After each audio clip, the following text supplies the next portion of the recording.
All right, it is Monday night. Welcome to After Dark in the Field of 68, the best place to get your college hoops fix each and every night.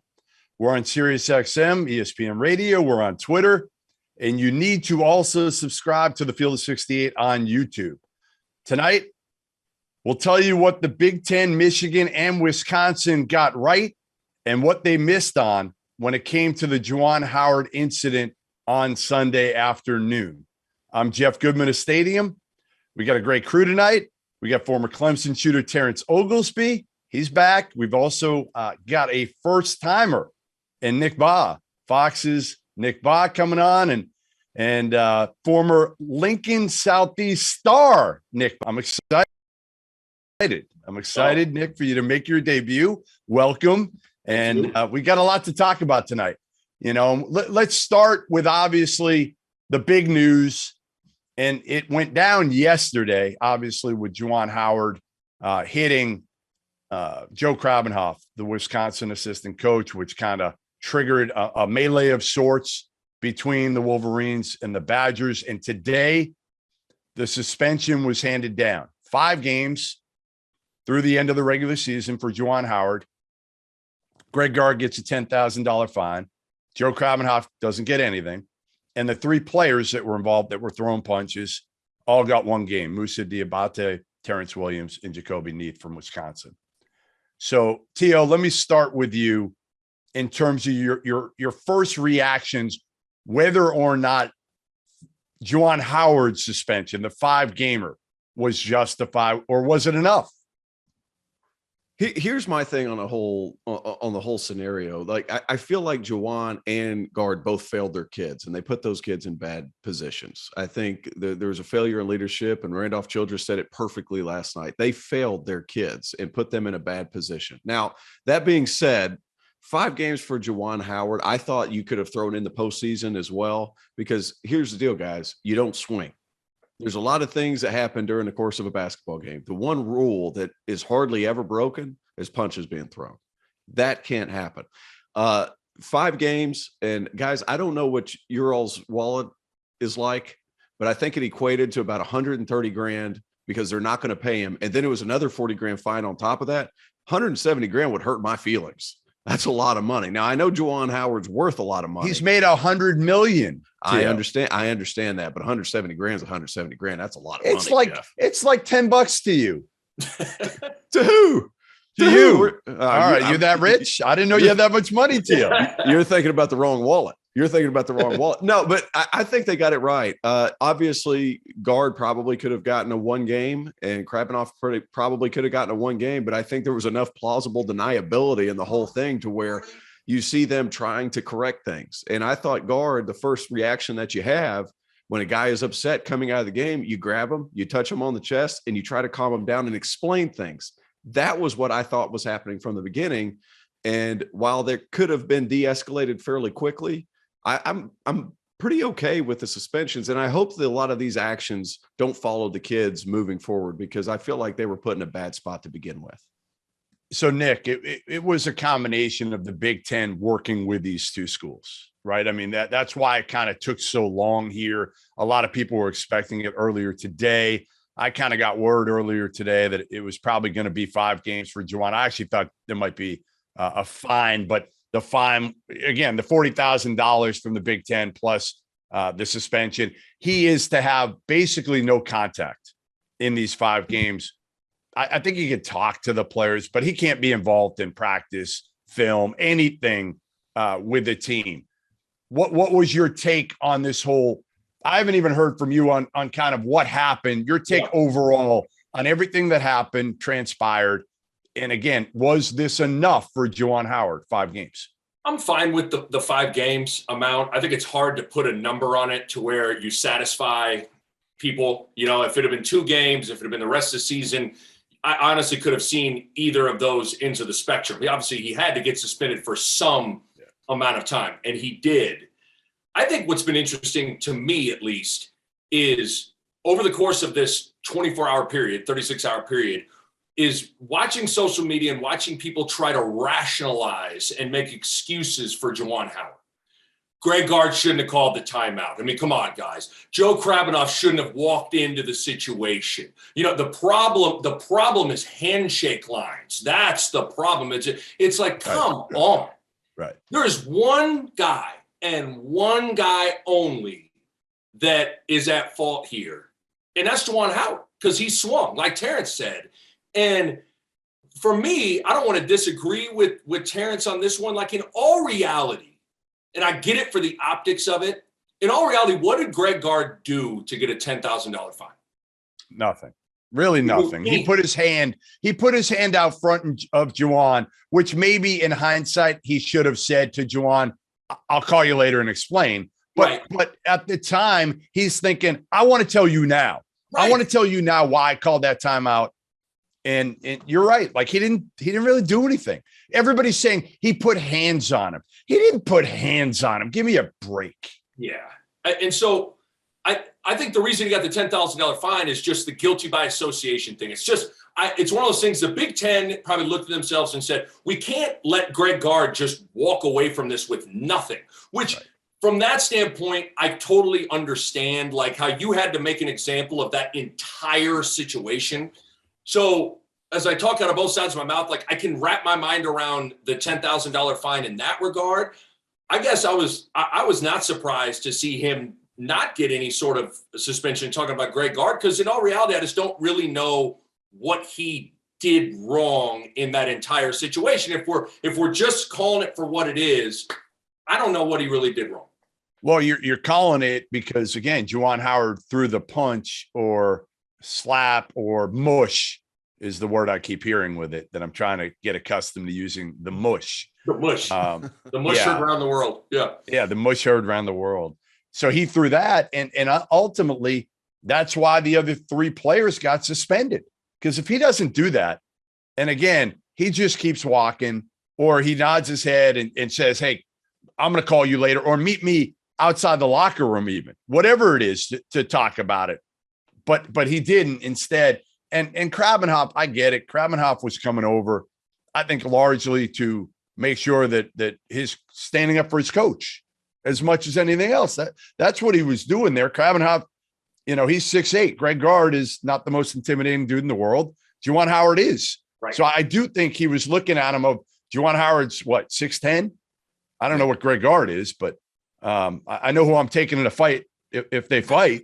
That's for damn sure. That's where the defending myself part is a little bit laughable too. Well, I was just defending myself. It's like, no, you weren't, JUWAN. You were acting immature because you were getting your tail kicked. And here's the thing, that whole 10-second rule, I completely buy it, because whenever you call a timeout on offense and you're getting pressed, that clock resets. That's a huge part of this. And you don't want to set your kids up for failure, no matter if they're playing big minutes or not. So I'm kind of with that. But at the same time, you could still look back at JUWAN Howard and be like, dude, why are you pressing? Just go ahead and wave that white flag. Let's get out of here. Now, I will say Gard probably has a responsibility to try to de-escalate a situation. And dude, read the room. Like, obviously JUWAN's so pissed off, he starts walking back towards the back of the line. I haven't seen a head coach run back to the middle of the line probably ever. That's something that an angry player does, which is furthers my point about, hey, man, act a little bit more mature. And as far as the layup lines are concerned, guys, it's ridiculous. You shake hands. I played all over the world. You shake hands after the game. It doesn't matter if you're in Russia, Sweden, Spain, Argentina, America. You shake hands after the game. And when you get your butt beat, you do it then too. And that's what Michigan should have done. I don't blame the kids at all. All the blame should go to JUWAN Howard, like you guys are saying. You guys have played in a lot of AAU basketball. You've played in college. T.O., you played overseas.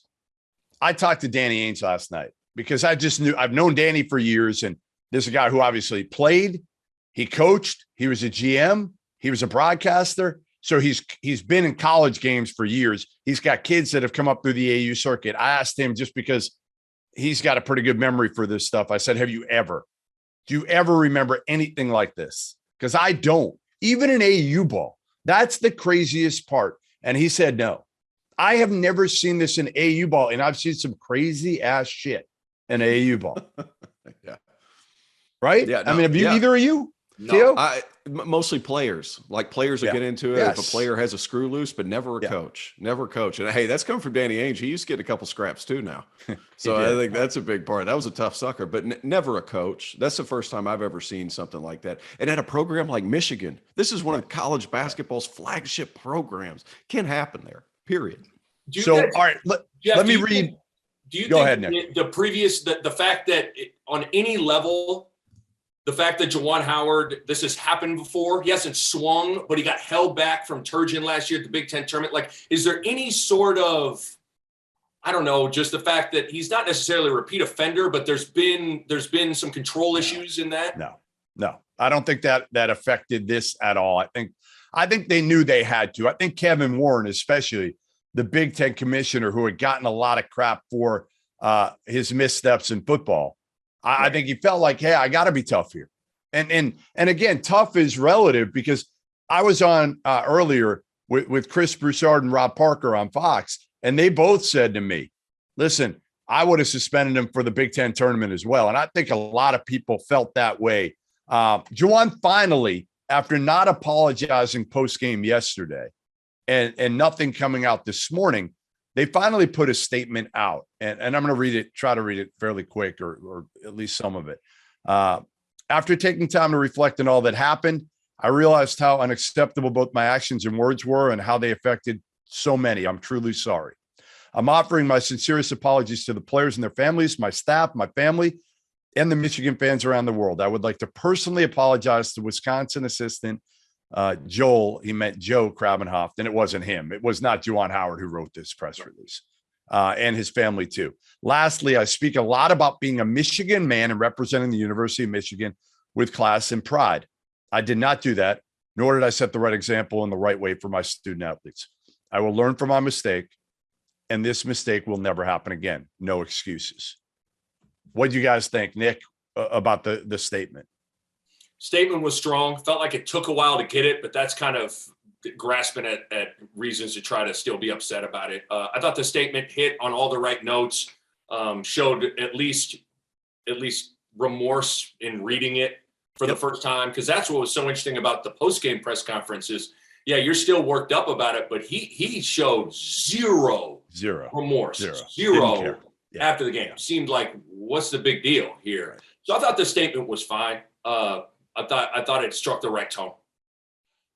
Yeah, Theo, what type of effect could this have on this Michigan team? You know, it's only a 1-game suspension.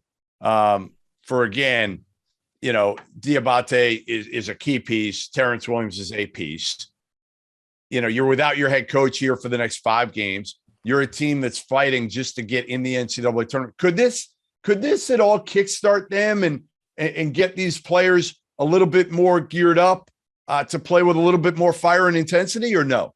Well, here's the thing. I'm worried because now you're going into completely territory that you've never been into before. And if you look at their schedule coming up, it doesn't get easy. Now, you do have 4 home games in a row, but you're looking at Rutgers at home, Illinois, Michigan State, and Iowa. Like, that is a murderer's row of Big Ten teams. Every single one of them are going to be tough. And now you're dealing without a couple of guys that are big-time pieces to what you've been doing. Now, Moussa Diabate's been very up and down, but his up is really good whenever he's playing well, and he's a great addition. But these guys, who's going to be the standing? Is it going to be Sada? Who's going to be acting? Phil Martelli. Okay. So Martelli, he's coached a million games. Right? Yeah. So there's not a huge, there's no drop off, matter of fact. But at the same time, it's still different. It's a different voice as a player. Yeah. As a player, it's different hearing it from your assistant than it is hearing it from your head coach. I think Nick can vouch for that as well. But this is a tough slate. Your last 5 games and you're sitting on the bubble, plus you're missing guys for this next Rutgers team that's tough as nails. It's going to be an interesting 5-game stretch for sure, and they need as many as they can get. Hey, Nick, how does this affect Juwan Howard and the perception of Juwan Howard going forward now? How will this impact him? Well, I mean, I think trying to get myself in his head, I think the last thing you ever want in any profession, especially coaching, is for you to overthink who you are and being your authentic self. A part of coaching is that ability to make those split-second decisions, those comments, those messages, whatever, to your players, to your coaches, to anybody involved. And if all of a sudden that's getting put through a filter where you're starting to think about yourself from the outside looking in, well, okay, maybe this is how people view me a certain way now. I maybe need to, I really want to yell at Hunter Dickinson. I'm gonna cool off a little bit. I'm gonna yell at it. No, I need to slow down a little bit. So the only thing I'd be worried about is that if all of a sudden JUWAN Howard stops being JUWAN Howard, because I also think let's not just cast this guy off into being the worst dude in the world. He made a mistake. He got caught up in a moment. He's gonna pay the price for it. He is paying the price for it. I think we've all met JUWAN. He is an awesome dude. Awesome guy. And so I think that would be my only thing, is that I wonder how this is going to impact how he reacts on the sidelines, because I think he maybe feels like the eyes on him even more. Do you think it impacts the way that parents are going to look, or handlers are going to look at guys that he's recruiting? Because that's the first thing I thought. I was like, man, he really threw his players out to dry, and there wasn't a whole lot of forethought into what he was doing. If I'm looking at it, yes. Today, yes, Theo. I think, again, everything is, we make these kind of judgments right away. And listen, the only thing I'll say to that is Will Wade is still recruiting at a really high level. Okay. Yep. Does that prove my point? Yep. It does. Okay. All right. That's all I got to say. All right. Listen, when we come back from break, my daughter Talia committed to Indiana earlier today. She chose the Indiana Hoosiers. Well, I'm going to tell you why she might be having second thoughts when we come back from this break.